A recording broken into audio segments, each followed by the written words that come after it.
edition of Chasing That Paper presented by VegasInsider.com. We're fired up for a big show today, coming off of a rough show yesterday, though. Ian and I combined to go 1-5 with our picks. Ian got reverse cowgirl, 0-3. We'll allow him to explain himself momentarily. 1-2 for me. Shout out, though, to the Vancouver Canucks, a plus 195 dog. They were barking for us, so we're going to try to change our luck a little bit here today. Producer Tito in a rough mood. I think he's been tailing our picks all week, complaining that the results this week have been pitiful. Is the exact word that he used. Settle down here, bud. It's not easy. Absolute crickets from the guy when we're tearing it up. But pitiful after a string of rough days here. So we're going to try to change things around here and end the week on a winning note. So let's bring in our guy, Iain MacMillan. Sitting there in New York City.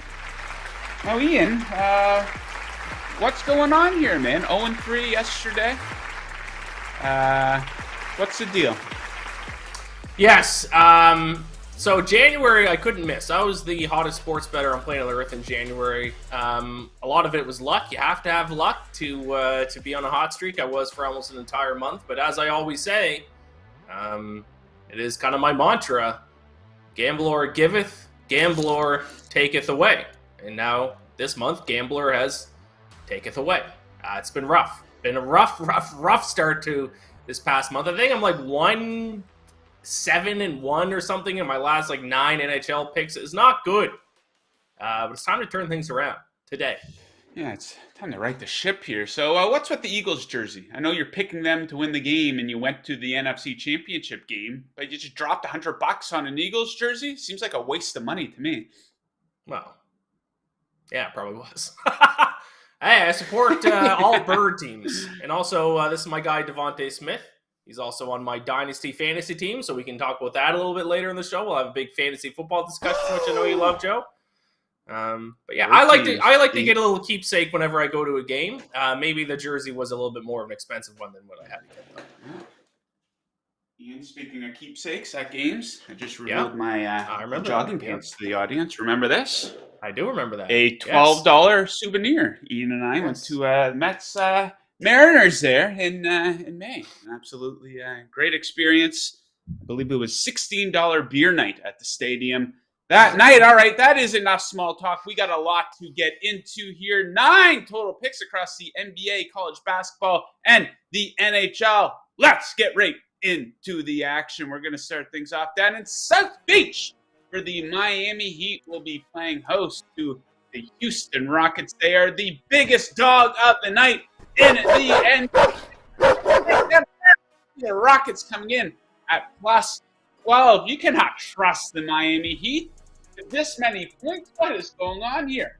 Miami hitting at just 27.3% as a home favorite this season. That is the worst in the NBA. 16-2 against the spread as a home favorite. Miami is a team that plays down to the competition.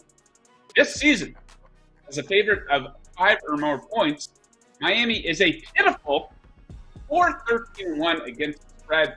Outright losses recently to the likes of the Hornets, the Spurs, the Pacers, and a loss to the Lakers without LeBron and Anthony Davis. What is going on with the Miami Heat? Now you might say, yeah, Joe, but it's the Houston Rockets. Come on now. Well, dig into the stats. Last 10 games, Houston comes out ahead in EFG percentage, free throw attempt rate, offensive rebound percentage, opponent EFG percentage, and opponent free throw attempt rate, just to name a few. Give me the Rockets. Plus 12. All right, jumping over to college hoops. What's your first pick, Ian? First pick for tonight's college hoops action. We got a little Big East showdown here between Xavier and Butler. I'll take Xavier minus 6.5. Now, I will note a lot of -7s out there, but our friends over at BetMGM still have this at 6.5. You do got to pay the minus 115 juice, but I'm willing to do just that.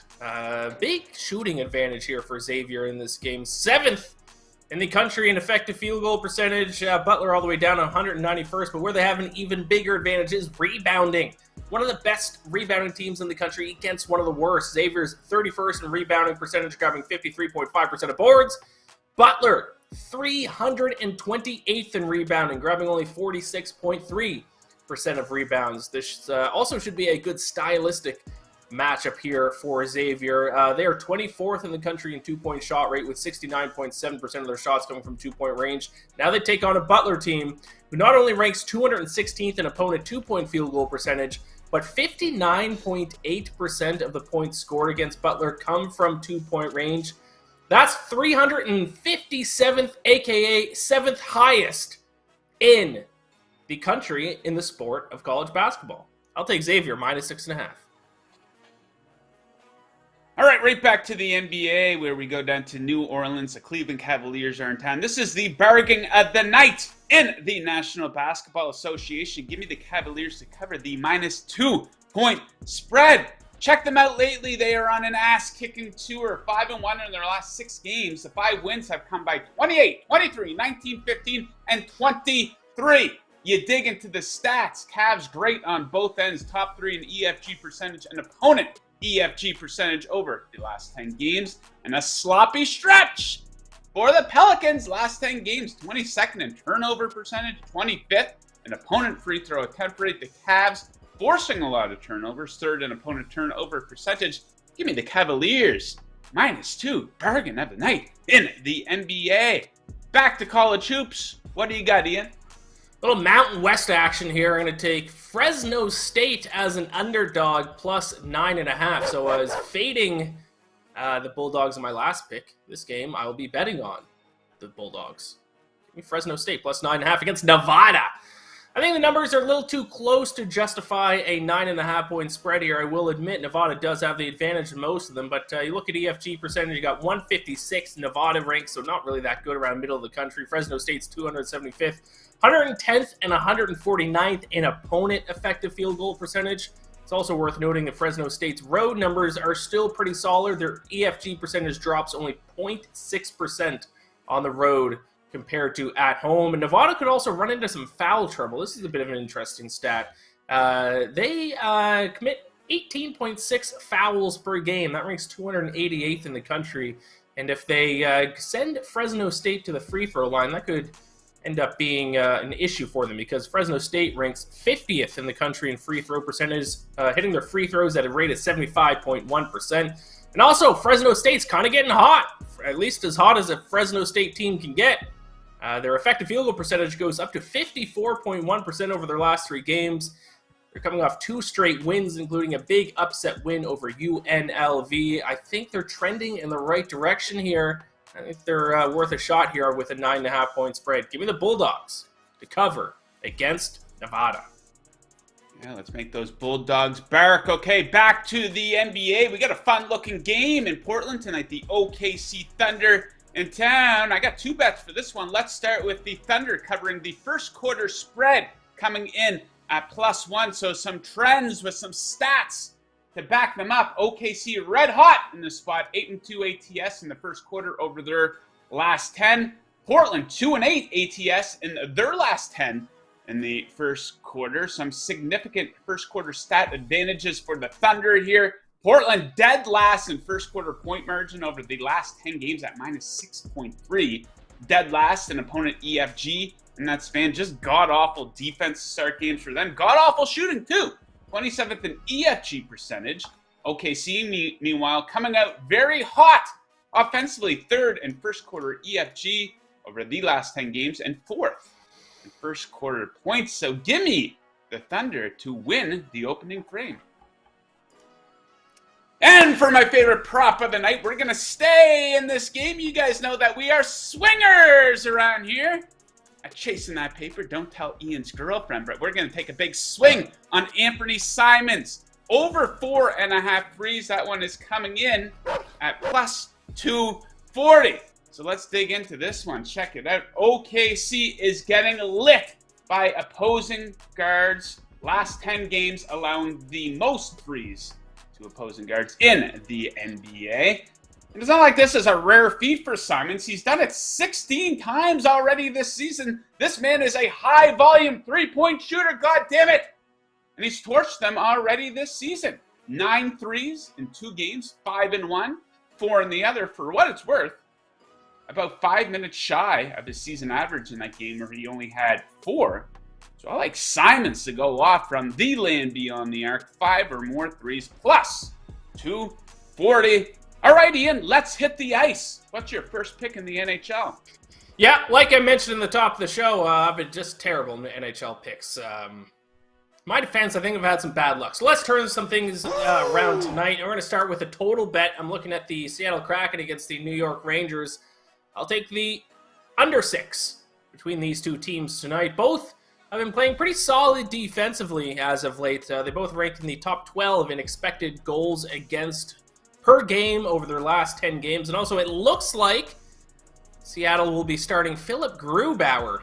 Obviously, that's a downside of doing the shows in the morning, is that we don't know who's confirmed in net. I think it's going to be Grubauer, and I really hope it is, because he has a .940 save percentage and 4 starts in January, .923 save percentage, and his February start. Martin Jones stinks. Now, this bet has already been locked in for myself, but if you're watching this later in the day and it says Martin Jones is starting, maybe don't tail it, because he's an absolute bum. But Seattle's shooting has cooled off as of late. They were the hottest shooting team in the NHL for the majority of the season. But they've struggled in that area over their last 10 games, coming in at 19th in shooting percentage over that stretch. They used to be a team that I would bet a lot of overs on. I think now things are starting to flip, and now I think they're turning into a little bit more of an under team. So I'll take Kraken Rangers under 6 tonight. Kraken, baby. Okay, my pick of the night in the NHL. It is featuring the five-time Stanley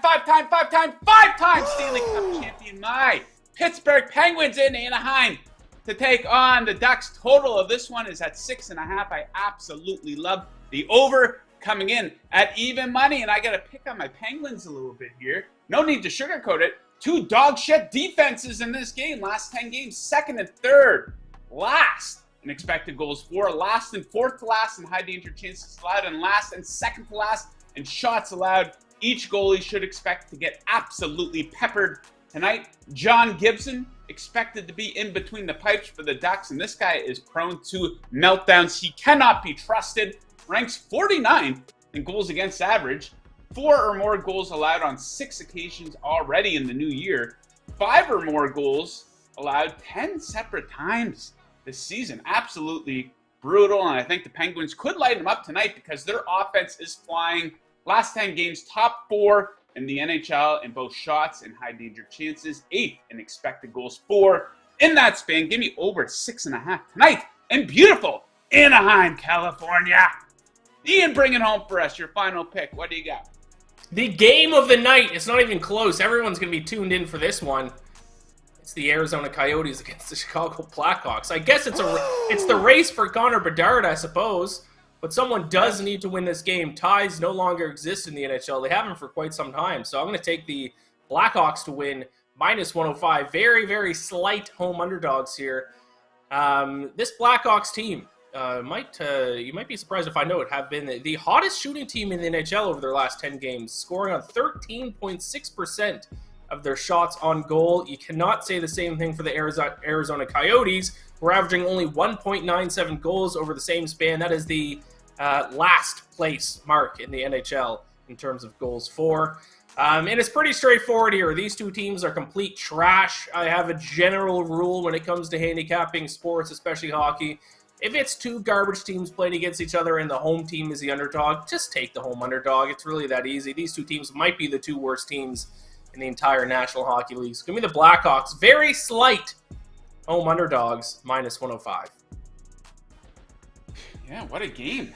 I would say the game of the week across all sports between the Coyotes and Blackhawks tonight, including any games that are taking place this weekend, including any games that are taking place on Sunday night, I would say, is outdone by the Coyotes and the Blackhawks. Okay, guys, if you're on YouTube right now, it's pretty easy.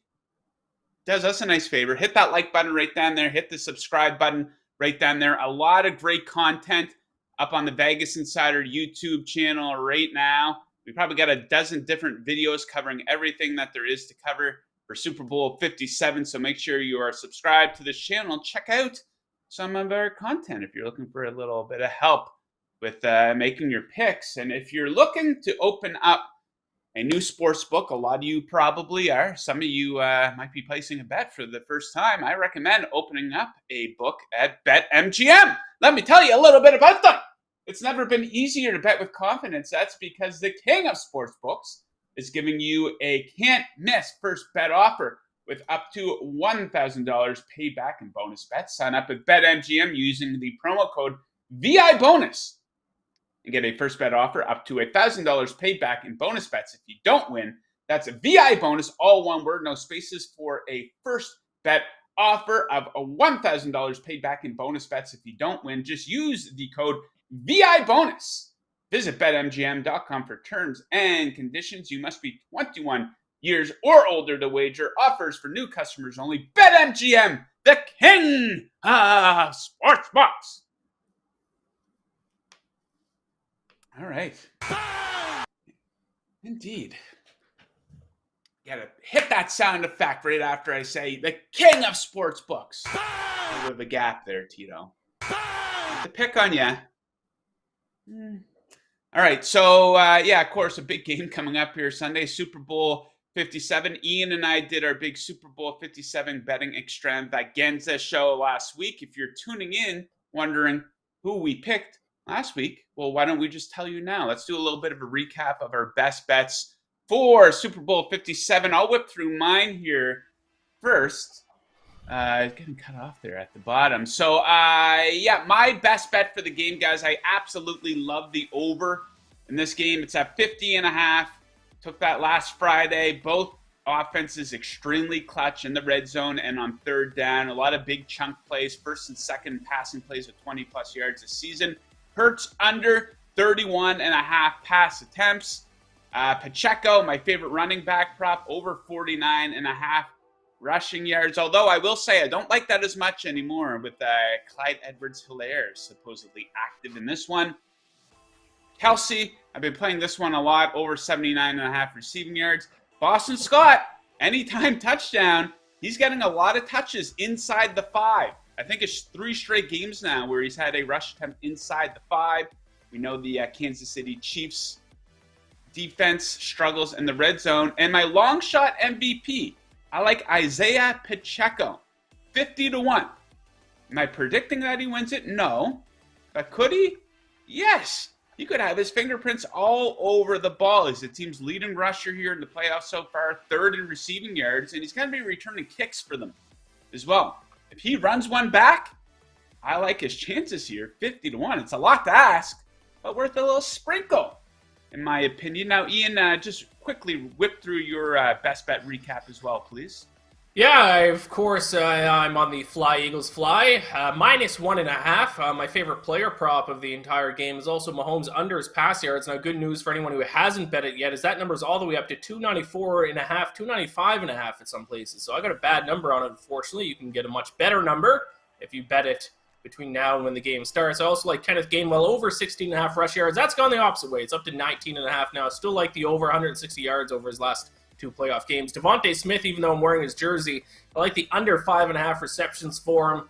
Too many mouths to feed on this Eagles offense. I think he has a bit of a tough matchup against Kansas City. Marquez Valdes-Scantling, anytime touchdown. The only healthy Chiefs wide receiver score in both playoff games. And my long shot MVP bet is Hassan Reddick, the outside linebacker for the Eagles. Best pass rusher on the Eagles. Maybe gets an interception. Who knows? I think he's the best bet to win Super Bowl MVP amongst all the defensive players. So those are my best bets. Fly, Eagles, fly. Woo! Yeah!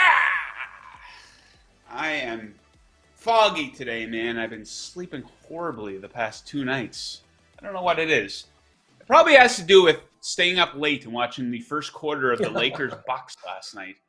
LeBron James, he gave a pretty nice speech last night, I will say. A lot of people dislike him, but he's, talking about his mom and crediting his wife and whatnot. That was nice. But, I'm looking forward to getting to this game here, Ian. As we kind of touched on yesterday, I think the 2-week break is too long. I know it does benefit the players, especially in this case, Mahomes and those receivers on KC beat up. So I think it could make for a better game. I don't know what it is. I don't know if it's I know the drill of Super Bowl leading up to it. I've been here, done that many times now. I don't know if it's the NBA, all the nonsense at the trade deadline, but not a whole lot of buzz, it seems. Is it just Super Bowl exhaustion? What do you think it is? Or am I just way off on that? Yeah, I just think Super Bowl week, especially media week, has kind of come just a little bit corporate. And there's not really, there's only so much you can say about the Super Bowl. 10 days into Super Bowl coverage, they're not going to come up with any unique angles unless, I guess, one of the players says something ridiculous. But they've all kind of, been conservative with what they've said. They're all, taught by PR people not to say anything crazy. So, I think it's just there's nothing new to say at this point. Let's just play the game. Yeah, I would like to see them incorporate. I know they tried with the Pro Bowl, and some people liked it. I'm not going to complain about it. Like I said last week, it's for kids and for social media and stuff like that. But I would like to see them incorporate maybe the upcoming draft class somehow into some type of event or activity leading up to the Super Bowl, just a way to showcase these guys. Now, an argument might be, well, it's maybe it's too soon, they get the combine to prepare for, but maybe there's something they can do now or sooner to kind of highlight these guys a little bit and just add a little bit of buzz, something more to talk about with Super Bowl approaching. NFL mock draft season is upon us. Okay, Ian, let's have a little bit of fun here. Let's play a little game of true or false Super Bowl edition. I will throw a statement or a question at you, and you will say true or false, and you can feel free to expand upon your answer. So, of course, you're on the Eagles. I lean the Eagles as well, as do a lot of people. Over at the Action Network, I checked it out this morning. 60% of bets and money coming in on the Eagles side of things. Now, true or false, the overwhelming amount of public action on the Eagles has you a bit concerned about your pick? No, not really. Because a lot of professional bettors and sharp bettors who I trust are also on the Eagles. So it doesn't seem to be a public versus sharps kind of game. It kind of seems to be a public and the sharps are kind of on the same side. It seems like it's all of us against the sports book. So no, not really. Although I am surprised, I will say. Because the Chiefs are usually a pretty public team. I didn't think that when the championship games were over, I didn't think the Eagles would be the public team. I thought the Chiefs definitely would have been. So I am surprised by it. I haven't heard I consume a lot of content, and I talk to a lot of people. I actually do have friends outside of this. I might surprise some of you. A lot of my family members watch football as well. I haven't heard... Thank you very much. I haven't heard a good reason for anyone really backing the Chiefs. A lot of the people backing the Chiefs, they're using the reasons, well, the Eagles haven't played anybody this season. I don't like that. I don't think it's fair. It's not like the Eagles are just squeaking by against these teams. Plus, the Chiefs, they weren't playing contenders every week either. I think they had the 9th easiest schedule according to Pro Football Focus. So I'm getting a lot of that, and I'm getting a lot of, you don't want to go against Patrick Mahomes. Right. That's what I hear a lot of. Well, why not? They got the shit kicked out of them in the Super Bowl a couple of years ago. I think they scored, 7 points versus Tampa Bay? So it's weird. Usually when it's like that, it's not always as easy as it is on paper, I guess. So it'll be interesting to see what happens. So question number 2 here, Ian. True or false? It is your belief that society would be in a much better place if we used the time, resources, and money that's devoted to the Super Bowl and invested that into things like poverty and climate change awareness. Oh my God. False. Damn! You don't want a virtue signal on the program here, Ian? I'm good. No, I'll take the opposite approach. I'll say false. Say take that money out of the military budget instead is what I'll say. And that's as far as commercial money, right? I like it. True or false? Patrick Mahomes, of course, playing in this game, already regarded by many as one of the best quarterbacks ever, even though he's probably not even at the halfway point of his career. So true or false? Patrick Mahomes will win at least 3 Super Bowls in his career combined. So including the first one. Yes. Yes, I think that's how many he wins. I think he wins 3 total. 3 total? So true. Yeah, I think that's fair. He could win Sunday, and then it's going to be pretty obvious that, okay, yes, he should very well get to 3 here. But it's hard to get back, man. That was kind of like one of the big talking points for Joe Burrow last season when everyone was building him up. And I think it was him that brought it up. It's like, hey, listen, Dan Marino regarded as one of the best quarterbacks ever. He got to the Super Bowl once, like very early in his career, and he didn't get a sniff of it ever again, right? So, yeah, who knows? The Kansas City Chiefs seem built to last. I think they got to get that, like Tom Brady and Peyton Manning always had like that different receivers, like a younger group of receivers or a younger primary guy coming in. Like Peyton Manning went from Harrison to Reggie Wayne, a bunch of other guys coming in. So I think that the Chiefs, they have to start looking a little bit for life after Travis Kelce here. Try to get the next big-time talent. Maybe it is Isaiah Pacheco. I don't know. He's pretty young. But, yeah, we'll see what their focus is going forward. So let's take a look at the other quarterback here. So true or false? You would take Jalen Hurts over Justin Herbert to build a team around. Ooh, that's a tough one. Yeah, I think I'd take Jalen Hurts. I think he's more versatile. Justin Herbert also, I think, not to be a hot take artist, I think he is a little bit overrated, to be honest. Yeah, I'll take Jalen Hurts for sure. Yeah, there seems to be some clutch issues, perhaps, with Justin Herbert. He's a media darling. He's fantastic. He's got that arm talent everyone talks about. Yeah, I think I would take Hurts, too. More versatile in the run game. Okay, true or false? Joe Osborne, once threw a Super Bowl party in college and ended up passing out drunk before halftime and missed most of the game. True. That is indeed true. It was the Super Bowl between the Colts and the Bears. I remember yes. Devin Hester returned the kickoff to start the game.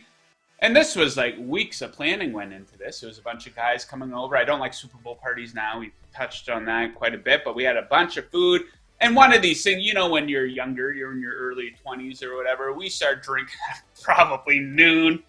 And, yeah, I remember I got to a point where it's just like, I'm done. And I went in my room and I passed out.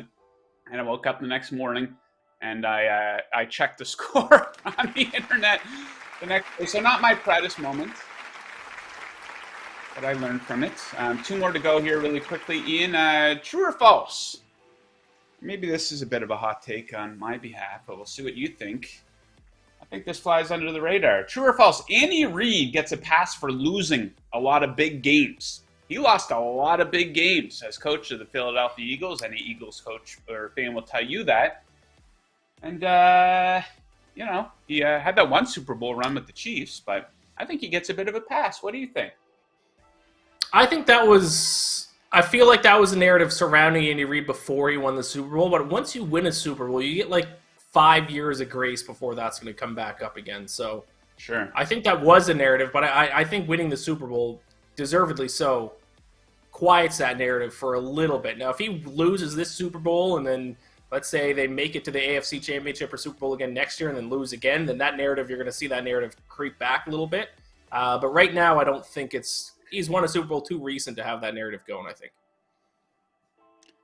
All right, final question here, Ian, an easy one. Rihanna playing the halftime show. A lot of excitement about that. So true or false? You will be up dancing in your apartment during the halftime show. Absolutely false. Oh, you won't be up dancing? No. I could see you just drunk off your ass, up dancing, and your girlfriend kind of looking at you like, what the fuck is he doing? I do. Do you have any bets for the halftime show, Joe? I do not. What do you got? I got Rihanna color of first outfit gold at 5-1.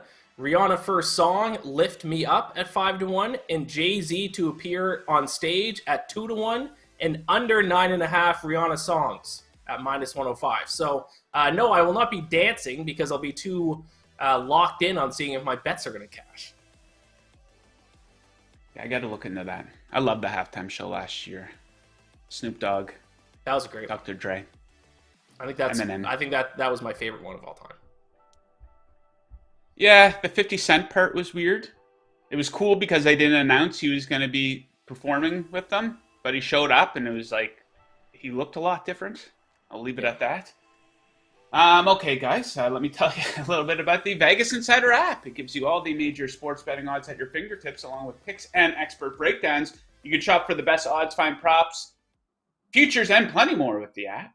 If you want more VegasInsider content like our shows, videos, and podcasts, you can find it all on the app in the media section. Download the VegasInsider app on Apple or Android. Bet better with the VegasInsider app. Okay, let's get into some viewer picks here. Now, I challenged producer Tito to provide a pick after insulting Ian and I after our performance yesterday. I think he took the easy way out and hasn't come up with anything. Tito's hitting at a 25% rate with his submissions to the show, by the way. Kowloon City, he's going against me in the UFC, going against me big time. He likes Islam in around 1, 2, or 3 plus 125. This, you know what, if you're on that side, and a lot of people are, I mean, he's a gigantic favorite. That's not bad odds. Plus 125 for a finish in the first 3 rounds. So this is a crazy, I disagree with his analysis, but this is a crazy mismatch. I actually expect him to win in round 1 any way he wants. Too much size and strength for Volk. I disagree with that. Our UFC preview for the pay-per-view is up on the YouTube page right now. Check that out if you missed the show yesterday, and you'll catch all my reasons for backing the big dog in that spot. All right, what do we have next here? Yeah, Schreckengoss has always got something special cooked up for us here. A different play here. A first quarter team total on the Celtics over 30.5, minus 125. Charlotte has given up 31 or more in 8 of their last 10 first quarters on the road. Boston has topped this number in each of the first 3 matchups. Averages of 37 points per in the first quarter, just killing them. Boston this year is 3rd in first quarter points, right there at 30.4. Charlotte 22nd in first Q defensive rating and 21st in first Q opponent EFG. In the last 10, good luck to Schreckengoss on the Celtics. Let's see them score 31 or more in the first. Matty Puppy Sports. I think Ian will like this first one. Gainwell over 19.5 yards and Sanders under 16.5 yards. Gainwell has looked better than Sanders, and perhaps Sanders is a bit run down from a long season and most carries by far in his career. That Gainwell, what did you get that at, Ian? It was much lower to open. Wasn't it 13.5? I think I got it at 16.5. Okay, my bad. But still, yeah, that's why we tell you, hey, hopefully he wins that bet. But what did I say last week? If you're betting on props right now for the Super Bowl, especially if you're taking overs, which a lot of people generally do, you're not getting the best of the number.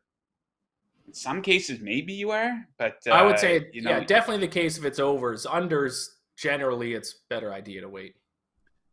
Yeah, you might, if you're looking to get some bets in and you're waiting until Sunday, check out some player prop unders. You might find some pretty good value there. Okay, one more Super Bowl topic here, Ian. We put up a poll this morning. The over-under on the national anthem. Always one of the funnest things in all of sports betting. You take the stopwatch out. It's such a blast. It's the best. Country music singer singing it this year. 205 is the number, according to producer Tito.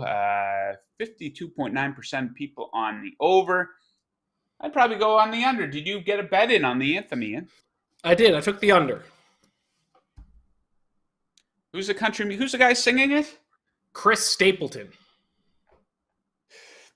I'm so out of touch with this country music. Chris Stapleton. I've heard of him. Could I, if I saw him at the grocery store, would I say, hey, there's Chris Stapleton? Absolutely not. No. Now, if you saw Mike Trout at the grocery store, would you say, hey, there's Mike Trout? Or would you just not think a thing of it? That's a big thing that gets brought up all the time. I don't think I would. Mike Trout's the most normal-looking guy of all time. Mike Trout. It's kind of funny with these guys that, you have the Kevin Durant's of the world. Whenever their situation's not working out, he's jumping ship. LeBron's left in free agency. He's not demanding trades, but you got guys like Mike Trout, who people criticize for sticking around in LA. It's not that like he got $500 million or whatever, but Damian Lillard, You're hearing his name, like, really? You're not asking to get out of Portland? There's a certain amount of honor, I think, in sticking it out. But you look at a guy like Lillard, he was named to the top 75 players of all time in the NBA, and he's not going to get a sniff of a championship. Mike Trout, easily a top 10 offensive player of all time, maybe top 5. He's not going to get a sniff of a World Series. So what do you think of that in general? Do you think these guys should be looking to jump ship, or do you think there's some integrity and honor in sticking it out? No, I don't really think there's any integrity or honor in sticking it out. The teams don't feel any integrity or honor towards the players. Why should they feel the other way? But at the end of the day, I think it's personal preference. Some people want to win a championship, some people don't. Mike Trout seems to be fine getting paid a ton of money and not really being a recognizable player, so kudos to him. Yeah, I think you would be surprised, like, if you could give the professional athlete truth serum.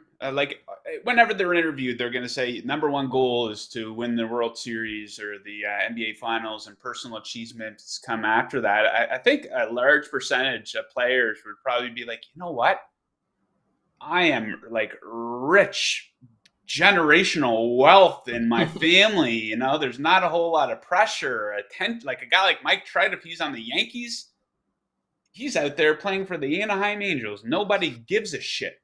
Kind of like Damian Lillard. If he was on the Knicks, he would have that public attention on him all the time. So I think a lot of these guys are probably like, you know what? Would I like to win a championship? Yes. Am I going to shift my whole life around? I don't think people realize how much of a pain in the ass it probably is. I know when you have money and stuff like that, it makes things a lot easier. But when you have little kids and stuff like that, like people were talking about Tom Brady moving it to Las Vegas, and you got to potentially change your kid's school, and that's got to be an incredible pain in the ass. So I think a lot of these guys are like, you know what, I'm making $20 million a year to play a sport. I'm going to be set up for the rest of my life. No big deal if we're not winning. Kind of interesting, though. Let me tell you about the Handicapper Heat Check here, guys, presented by VegasInsider.com, your home for the best expert picks in the business. Since 1997, VI experts have their Super Bowl picks posted, including AAA Sports, who has a 9-3 NFL playoff record. Alex Smart is on a 6-1 NFL player props run. And Scott Pritchard is 65% on the season. Visit VegasInsider.com/picks for Super Bowl 57 expert picks. That's your Handicapper Heat Check. Stay hot, bettors! My God, Ian, this is the last, kind of like the last football show of the year. We did so many of these. It's been a great season. I had a blast betting on totals this year. A lot of success there. Then we're going to look forward to the draft. Of course, we got March Madness. We got a Major League Baseball season coming up. It's a massive year in the UFC. So just because the NFL is coming to an end doesn't mean that we are. So there's going to be a ton of coverage on basically everything under the sun, a bunch of golf majors. I'm sure that Ian will weigh in for us here. So any final thoughts here, Ian, with the Super Bowl 48 hours away or so?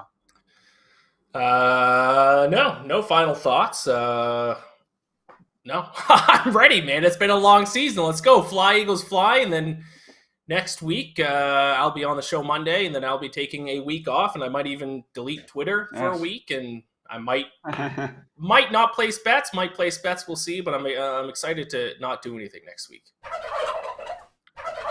Yeah, we're going to be back next week up until Wednesday, by the way. Then we're taking about a 2-week hiatus, actually, for a little bit of vacation. Producer Tito, is actually getting married. Congratulations to him. Complete legal marriage, all on the up and up. Completely legit. No invite for Ian or I, by the way. These Sunday afternoons, I was thinking of it. It's like, okay, like I got kids and stuff, so it's a bit different for me. But when you live in a cold climate, these Sundays with no NFL, they stink, man. Like if you live in a place where you can play golf or something, like that's an awesome way to chew up 4 or 5 hours in an afternoon. But, spring training baseball and NASCAR, and I know they do an NBA game every Sunday afternoon, but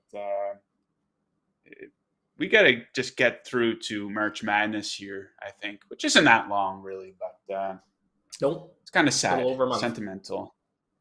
So, yeah, we're hoping Ian will volunteer to be our XFL specialist, the new season of the XFL. I think the USFL will be back, too. So, yeah, I know a lot of people have a lot of success betting on those leagues. You can find some pretty CFL just a few months away, too. Yeah, CFL. Go Argos. I don't know if we'll be covering that this year. Yeah, Argos.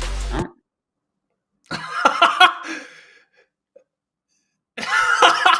Not ready to say goodbye yet there, Tito. Tito said, wrap it up, boys. Wrap it up. Yeah, we're just kind of rambling on at this point. Still 21 people in the live chat, though. We thanks everyone for joining the show today. Let us know what your best bets are in the comments section here. Well, I told Tito, I said, you got to focus today. You know, we were all a little foggy in the pre-show meeting, but I don't know what that was, a slip of the finger. And then he says in our internal chat here, fuck. All right. So, yeah, we'll leave it at that, guys. I hope everyone has an absolute blast watching the Super Bowl. It's kind of sad, but it is great. One of the greatest traditions in all of sports. Super Bowl 57. So thank you to Ian for joining us. Best of luck with your bets tonight and for Super Bowl 57. Unless, of course, you are fading us. And as always, keep chasing that paper. Woo!